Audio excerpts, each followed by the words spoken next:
இந்த வீடியோவில் முருங்கைக்கீரை சூப்பை எவ்வாறு செய்வது என பார்க்கலாம்.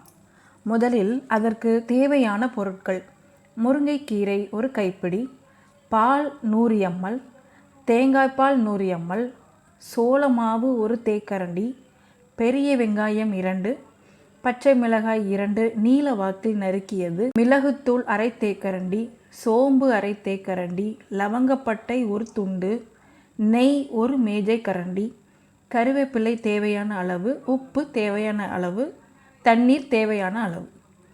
செய்முறை: முதலில் முருங்கைக்கீரையை நன்கு சுத்தமாக கழுவி நறுக்கிக் கொள்ளவும். வாணலியில் நெய்யை விட்டு காய்ச்சினதும் சோம்பு மற்றும் லவங்கப்பட்டையை விட்டு வதக்கவும். வாசனை கிடங்கும் போது வெங்காயம் சேர்த்து பச்சை மிளகாய்களை சேர்த்து நன்கு வதக்கவும். அதன் பிறகு சோள மாவை சேர்த்து தண்ணீர் 2 லிட்டர் ஊற்றி கொதிக்க விடவும். நீராக கொதித்தவுடன் முருங்கைக்கீரையை போட்டு நன்கு வெந்து குழைந்தவுடன் பால் மற்றும் தேங்காய் பாலை சேர்க்கவும். மிளகுத்தூள், உப்பு சேர்த்து மீண்டும் கொதிக்க விடவும். அடுப்பை அணைத்து கருவேப்பிலை சேர்த்து நன்றாக கலக்கவும்.